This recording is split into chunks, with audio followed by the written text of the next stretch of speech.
नमस्कार मंडळी. आपण चवळीची भाजी नेहमीच करतो, पण अगदी वेगळ्या पद्धतीने आणि खूप पटकन होईल. म्हणजे आपण कुकरमध्ये भाजी केलेली आहे. अगदी सोपी आणि झटपट होणारी. आणि जो मसाला आपण केला आहे ना, मी जो मसाला रेसिपीमध्ये दाखवला आहे, तो मसाला आहे ना आपल्याला कुठल्याही भाज्यांसाठी वापरता येईल. म्हणजे बटाटं, वांगं, तुम्ही कुठली भाजी, जी भाजीपाला असेल ना, आपल्याला त्या भाजीमध्ये हा मसाला वापरता येईल. अगदी छान लागतो आहे आणि करायलाही सोपा आहे. नक्कीच ट्राय करणार आहोत आपण तो मसाला कसा करायचा आणि भाजी कशी करायची आहे. त्यासाठी मी अगोदर काय केलं, आदल्या दिवशी चवळी होती, चवळी पाण्यामध्ये भिजत घातली. मोड आणायची आपल्याला. आणि तुम्हाला जर असं वाटलं की आपल्याला मोड नाही आणायचे, तर रात्रीला नुसती भिजू घालायची आणि सकाळी तुम्ही भाजी करू शकता, किंवा सकाळी भिजू घालायची, रात्रीला भाजी करू शकता. तर हे झाल्या आपल्या चवळ्या भिजून चांगल्या रात्रभर स्वच्छ पाण्याने 2-3 पाण्याने धुवून घेतल्यानंतर आपण त्यातलं पाणी पूर्ण बाजूला काढतो आहे. भिजू घातल्याच्या नंतरचं जे पाणी होतं ते पूर्ण बाहेर काढायचं आहे. आणि एक चाळणी घ्यायची आपल्याला. चाळणीवरती काय काढायचं आहे, एक छोटं भांडं घ्यायचं खाली. म्हणजे आपलं पाणी जे आहे, आपण त्यातलं पाणी जे टाकणार आहोत ते खाली झिरपवण्यासाठी एक टोपलं ठेवायचं, म्हणजे भांडं ठेवायचं आहे.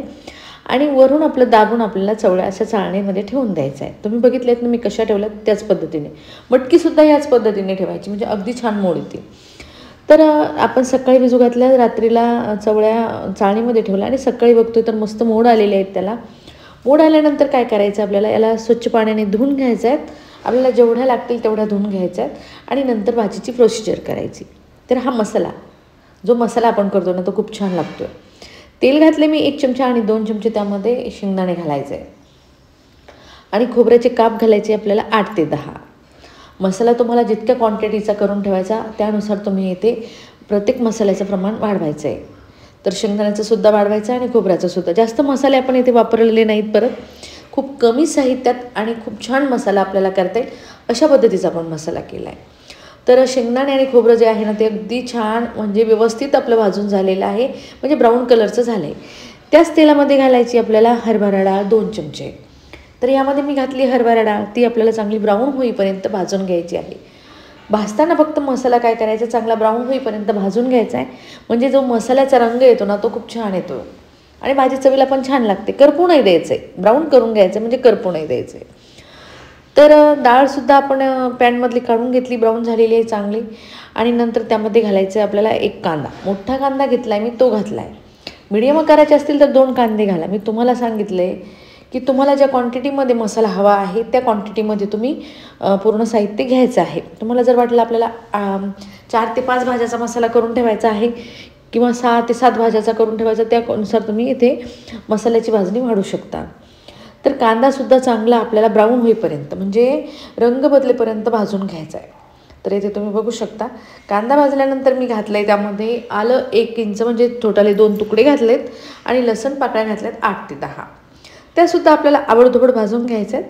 आणि नंतर हे सारण जे आहे ना, थंड झाल्यानंतर मिक्सरच्या छोट्या भांड्यामध्ये आपल्याला याचं वाटण करून घ्यायचं आहे. अगोदर नुसतंच वाटण करून घ्यायचं आहे, नंतर घालायचं आहे त्यामध्ये पाणी, आणि पाणी घालून आपल्याला मस्त पेस्ट करून घ्यायची त्याची.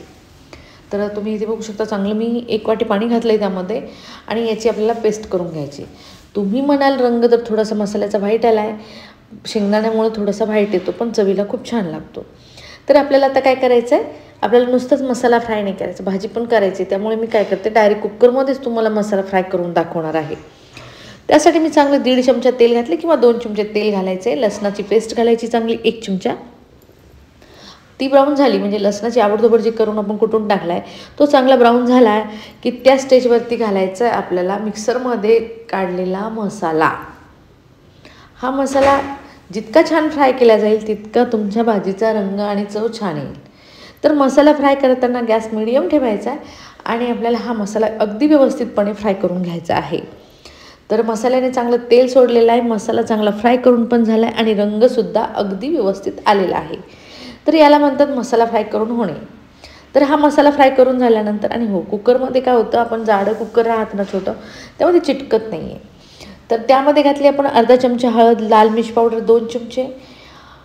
आवडीनुसार गरम मसाला घालायचा आहे आपल्याला 1 चमचा, जास्त नाही घालायचा आहे. 1 चमचा गरम मसाला घालायचा आहे, आणि मसाले चांगले फ्राय करून घ्यायचे चांगले 2 मिनटासाठी. जोपर्यंत किचनमध्ये बाकीच्या मसाल्याचा फ्लेवर दरवळत नाही ना, तोपर्यंत आपल्याला मसाले हे फ्राय करून घ्यायचे आहेत. तर इथे तुम्ही बघू शकता मसाल्याचा रंग आणि मसाला खरंच खूप छान झाला आहे. आणि असे मसाले तुम्ही करून ठेवायचे आहे ना, सोपा. फूल घ्यायचं काम नाही तुम्हाला, धणे घ्यायचं काम नाही आहे, भरपूर काही करायचं काम नाही आहे. अगदी सोपा होईल अशा पद्धतीने आपण हा मसाला केला आहे.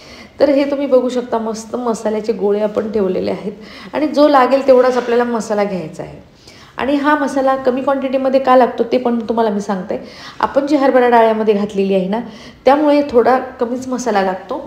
तर तुम्ही टिफिनमध्ये द्यायलासुद्धा हा मसाला वापरू शकता, म्हणजे भाजी द्यायला, किंवा तुम्हाला घरगुती मसाल्याची रश्श्याची भाजी करायची असेल त्यासाठीसुद्धा तुम्ही वापरू शकता. तर मी थोडासा मसाला कुकरमध्ये घेतला आहे आणि थोडासा फ्राय करून झाला की त्यामध्ये घातले मी अर्धा चमचा लाल मिर्च पावडर आणि अर्धा चमचा कांदा लसूण मसाला आणि 1 चमचा घरगुती मी गरम मसाला जो केला आहे त्याची लिंक मी तुम्हाला डिस्क्रिप्शन बॉक्समध्ये दिलेली आहे. मसाले चांगले फ्राय करून घेतलेत आणि नंतर घालायचे आपल्याला जेवढ्या चवळ्या, म्हणजे जी भाजी जितकी करायची असेल तितक्या चवळ्या घालायच्या आहेत. बाकीच्या फ्रीजमध्ये तुम्ही स्टोअर करून ठेवू शकता, फक्त बिना पाण्याच्या. जितक्या लागतील तितक्याच पाण्यामध्ये घालायच्या, म्हणजे खराब होणार नाही आहेत आणि बिना पाण्याच्या आपल्याला फ्रीजमध्ये स्टोअर करता येईल. तर चवळ्यासुद्धा आपण मसाल्यामध्ये चांगल्या फ्राय करून घेतला आहे. घेतल्यानंतर कस्तुरी मेथी घालायची, त्याने भाजीला खूप छान चव येते, म्हणून घालायची थोडीशी. नसेल तर नाही घातली तरीही चालेल, असं काही नाही की घालणंच गरजेचं आहे, असं काही नाही. तर आपण चांगलं, मी इथे 1 ग्लास पाणी घालून घेतलं आहे. पाणी घालून घेतल्यानंतर परत एकदा मिक्स करून घ्यायचं. आणि हो, आपल्याला कुकरमध्ये भाजी शिजवायची म्हटल्यानंतर जास्त पाणी टाकायचं नाही आहे. जितकं तुम्हाला ग्रेव्ही हवी असेल तितकंच पाणी घालायचं आहे, कारण शिट्ट्या ज्यावेळेस आपण करून घेतो त्यावेळेस पाणी जे आहे भाजीचं एकदम कमी होत नाही आहे, त्यामुळे आपण आकारानेच त्यामध्ये टाकायचं आहे. तर मी इथे 1 ग्लास पाणी घातलं आहे, चवीनुसार मीठ घातलं आहे त्यामध्ये आणि चमच्याच्या सहाय्याने भाजी मिक्स करून घेतल्यानंतर लावला आहे आपण कुकर, म्हणजे झाकण लावून घेतलं आहे. चांगल्या 2-3 शिट्ट्या होऊ दिल्या, थंड होऊ दिले कुकर आणि नंतर भाजी बघितली तर भाजीचा रंग आणि भाजीची चव तर विचारूच नका. मसाला जो आपण करून घेतला आहे ना तो खरंच खूप छान होतो भाजीला, त्यामुळे भाजीसुद्धा आपली चविष्ट होते. मस्त भरभरून कोथिंबीर घालायचा आहे आणि ही अगदी सोप्या पद्धतीने केलेली भाजी आहे. तुम्हालाही वाटतं ना कमी मसाल्यामध्ये, म्हणजे आपल्याला मसालेसुद्धा आपण त्यामध्ये जास्त वापरलेले नाही, त्यामुळे भाजी खूप छान लागेल आणि चवीला पण मस्त लागेल. तर येथे आपली झाली भाजी तयार. तर आता आपण मस्त भाजी तयार झालेली आपल्याला प्लेटीमध्ये वाढून घ्यायची गरमागरम. तुम्ही भाकरीसोबत, भातासोबत, पोळीसोबत, तंदूरसोबत कशासोबतही भाजी खाऊ शकता.